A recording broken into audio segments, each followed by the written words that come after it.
एक छोटे से गांव में रमेश नाम का एक छोटा लड़का रहता था। उसका गांव बहुत सिंपल जगह थी।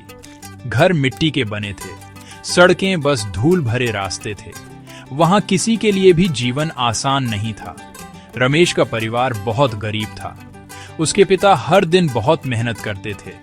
वह दूसरों के खेतों में मजदूर थे। वह बहुत कम पैसे कमाते थे, बस परिवार के लिए खाना खरीदने के लिए काफी थे। कभी कभी वह भी काफी नहीं होता था। वे एक छोटी सी झोपड़ी में रहते थे जिसकी छत बारिश में टपकती थी। जीवन रोजाना की लड़ाई थी, भूख और मुश्किलों के खिलाफ एक लगातार जंग। फिर भी इन सब मुश्किलों के बीच रमेश के दिल में एक खास इच्छा बढ़ी। रमेश को सीखने से बहुत प्यार था।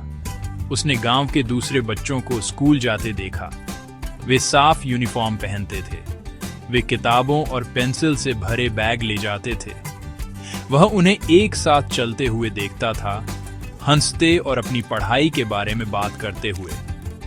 यह नजारा उसे एक बड़ी लालसा से भर देता था। वह भी स्कूल जाना चाहता था। वह किताबों में लिखे शब्दों को पढ़ना सीखना चाहता था। वह अपना नाम लिखना चाहता था। उसने अपने छोटे गरीब गांव से परे एक दुनिया का सपना देखा। एक ऐसी दुनिया जिसे वह मानता था कि शिक्षा उसके लिए खोल सकती है। क्लासरूम में बैठने का विचार एक खूबसूरत दूर के सपने जैसा था। उसके परिवार की गरीबी एक बड़ी दीवार थी। ये उसके और उसकी शिक्षा के सपने के बीच खड़ी थी। उसके पिता उसे उदास आंखों से देखते थे। वह जानते थे कि उनका बेटा पढ़ना चाहता है। वह चाहते थे कि वह रमेश को स्कूल भेज सकें, लेकिन फीस के लिए पैसे नहीं थे। यूनिफॉर्म या किताबों के लिए पैसे नहीं थे। हर कमाया हुआ रुपया परिवार को जीवित रखने के लिए, खाने के लिए चाहिए था। चुनाव हमेशा एक वक्त के खाने और एक नोटबुक के बीच होता था, और जीवन हमेशा पहले आता था। रमेश यह समझता था। अपनी कम उम्र में भी उसने कभी अपने माता पिता से शिकायत नहीं की, यह जानते हुए कि वे पहले से ही एक भारी बोझ अपने कंधों पर उठाए हुए थे। इन चुनौतियों के बावजूद रमेश की भावना टूटी नहीं थी। उसकी सीखने की इच्छा एक बंजर भूमि में उगने वाले एक छोटे लचीले फूल जैसी थी।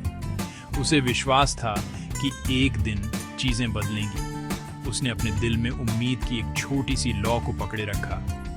उसने खुद से कहा कि वह पढ़ेगा, चाहे कुछ भी हो। यह उम्मीद उसकी सबसे कीमती संपत्ति थी। यह उसका गुप्त खजाना था जिसे उसने बहुत सावधानी से संभाला।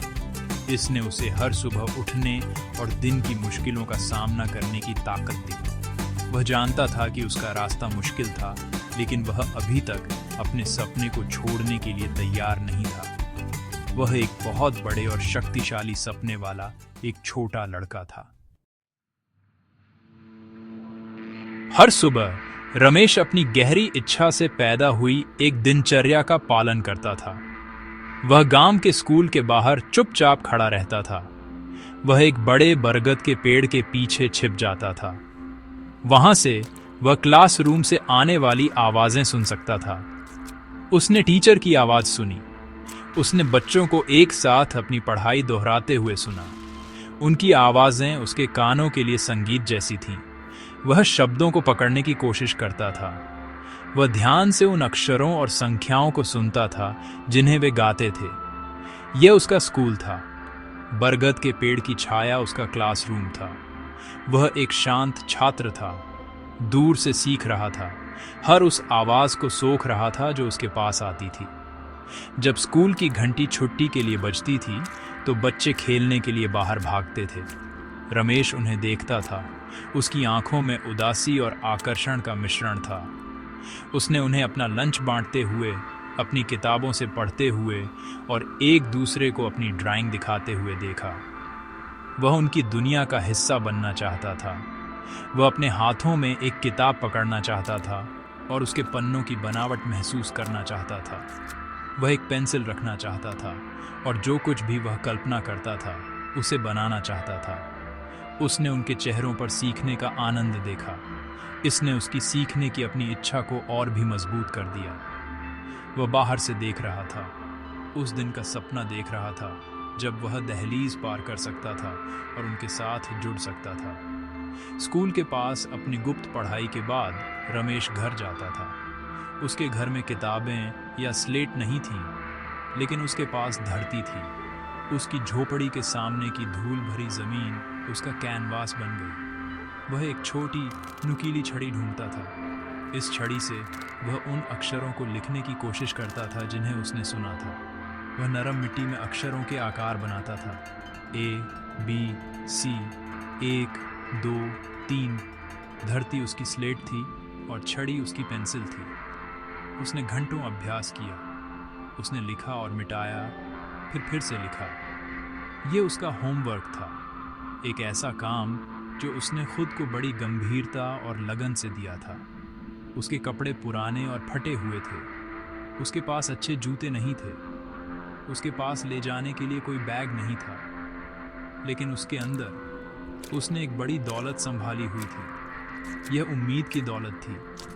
उसे विश्वास था कि उसके प्रयास बेकार नहीं जाएंगे। उसने एक ऐसे भविष्य की कल्पना की जहां वह बड़ी किताबें पढ़ सकता था और लंबी कहानियां लिख सकता था। यह उम्मीद उसकी यूनिफॉर्म, उसकी किताब और उसकी पेंसिल थी, सब एक साथ। इसने उसे ठंडी रातों में गर्म रखा और उसकी अकेलेपन में उसे साथ दिया। उसकी आत्मा समृद्ध थी, भले ही उसकी जेब खाली थी। ज्ञान की आग उसके अंदर चमकती थी, एक ऐसी रोशनी जिसे गरीबी बुझा नहीं सकती थी। एक साल मॉनसून का मौसम असामान्य रूप से कठोर था। कई दिनों और रातों तक बारिश बिना रुके आती रही। गांव के पास की छोटी नदी बढ़ने लगी। वह हर दिन बड़ी और गुस्से वाली होती गई। गांव वाले डरकर देखते रहे। उन्होंने बारिश रुकने की प्रार्थना की, लेकिन आसमान अंधेरा और भारी बादलों से भरा रहा। नदी, जो कभी जीवन का स्रोत थी, अब एक राक्षस में बदल रही थी। यह सब कुछ निगलने की धमकी दे रही थी जो उनके पास था। बहते पानी की आवाज डरावनी थी। यह उस खतरे की लगातार याद दिला रही थी जो उनके घरों और उनके जीवन के करीब आ रहा था। पूरा गांव सांस रोके इंतजार कर रहा था। फिर सबसे बुरा हुआ।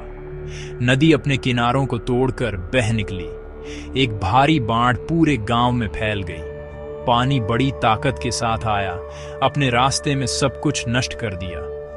रमेश की छोटी सी मिट्टी की झोपड़ी शक्तिशाली धारा के खिलाफ खड़ी नहीं रह सकी। उसने और उसके परिवार ने डरते हुए देखा कि उनका घर कैसे ढह गया और बह गया। उनकी सारी थोड़ी बहुत चीजें पल भर में चली गईं। जिस बर्तन में वे खाना बनाते थे, पतले कंबल जिन पर वे सोते थे, सब कुछ बांट ले गए। वे केवल अपने शरीर पर कपड़ों के साथ रह गए। वे ऊंची जमीन पर भागने में कामयाब रहे, लेकिन उनकी दुनिया पूरी तरह से बिखर चुकी थी। बाढ़ ने सिर्फ उनका घर ही नहीं लिया, इसने उनकी आजीविका भी छीन ली। वे खेत जहां रमेश के पिता काम करते थे, अब गहरे पानी के नीचे थे।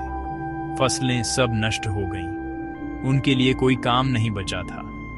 उनकी आय का स्रोत चला गया था। परिवार की स्थिति मुश्किल से बदतर हो गई थी। कोई खाना और कोई आश्रय नहीं था। थोड़ी सी भी कमाई की उम्मीद बाढ़ के पानी के साथ गायब हो गई थी। भविष्य अंधकारमय और अनिश्चित लग रहा था। पिता के मजबूत कंधे अब इस नए असहनीय बोझ के वजन से झुक गए थे जो उन पर आ गिरा था। रमेश के लिए बाढ़ ने सिर्फ उसका घर ही नहीं बहाया, उसे लगा कि यह उसके सपने को भी बहा रहा था। स्कूल भी क्षतिग्रस्त हो गया था और लंबे समय तक बंद रहा। धूल भरी जमीन जहां वह अपने अक्षर का अभ्यास करता था, अब कीचड़ का एक समुद्र था। उसके पास लिखने के लिए कोई जगह नहीं थी। सपने देखने के लिए कोई शांत कोना नहीं था। बुनियादी जीवन के लिए संघर्ष ही एकमात्र चीज बन गया जो मायने रखती थी। खाना और सोने के लिए एक सूखी जगह ढूंढना हर दिन का नया सबक था। शिक्षा का सपना एक दूर के भूले हुए अतीत का विलासिता लग रहा था। जीवन की कठोर वास्तविकता ने उसे एक क्रूर शक्ति से मारा था, जिससे वह और उसका परिवार बेसहारा हो गए थे। अपने पिता के बेरोजगार होने और घर के चले जाने के बाद रमेश को एक मुश्किल चुनाव करना पड़ा। वह बस एक छोटा लड़का था, लेकिन एक वयस्क की जिम्मेदारियां उस पर थोप दी गईं। उसे अपने परिवार को जीवित रहने में मदद करने के लिए काम करना शुरू करना पड़ा। उसने जहां भी मिल सके छोटे छोटे काम करना शुरू कर दिया। उसने एक कंस्ट्रक्शन साइट पर ईंटें ढोईं। उसने बाजार में दुकानदारों को भारी सामान उठाने में मदद की। उसके छोटे हाथ, जो एक पेंसिल पकड़ने के लिए तरसते थे, अब कड़ी मेहनत से खुरदुरे और दर्दनाक थे।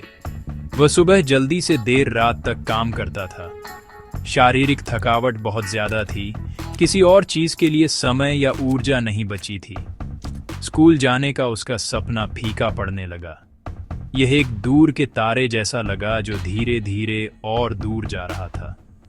क्लासरूम की आवाजों की जगह काम की जगह के कठोर शोर ने ले ली। धूल में लिखे गए अक्षरों की जगह उसके द्वारा ढोई गई भारी ईंटों ने ले ली। हर दिन की मेहनत उसके प्यारे सपने से एक कदम दूर लगती थी। वह कभी कभी दूसरे बच्चों को उनकी किताबों के साथ देखता था और उसके दिल में एक तेज दर्द महसूस होता था।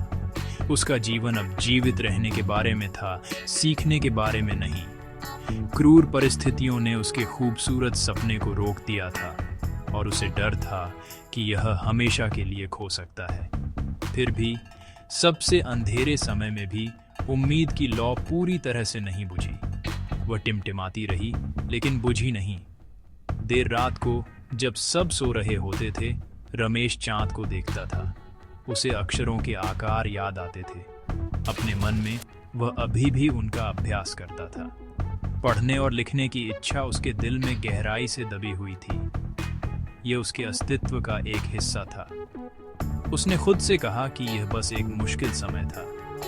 उसने खुद से वादा किया कि एक दिन जब चीजें बेहतर होंगी तो वह ज्ञान की अपनी खोज पर वापस लौटेगा। यह शांत वादा उसकी गुप्त शक्ति थी। जीवन की कठिनाइयां बहुत क्रूर हो सकती हैं, खासकर बच्चों के लिए। गरीबी और आपदाएं उनके बचपन को छीन सकती हैं और उनके सपनों को कुचल सकती हैं। रमेश की कहानी दिखाती है कि कैसे मुश्किल परिस्थितियां एक बच्चे को जीवित रहने के लिए शिक्षा छोड़ने पर मजबूर कर सकती हैं, लेकिन यह मानवीय भावना की अविश्वसनीय शक्ति को भी दिखाती है। एक बेहतर भविष्य की उम्मीद, ज्ञान की प्यास सबसे भयानक तूफानों में भी जीवित रह सकती है। रमेश का सपना टाल दिया गया था, नष्ट नहीं हुआ। उसकी कहानी एक याद दिलाती है कि जब जीवन सबसे कठिन होता है, तब भी उम्मीद की रोशनी और सपने देखने का साहस कभी पूरी तरह से बुझ नहीं सकता। वह रहता है, एक नई सुबह का इंतजार करता है,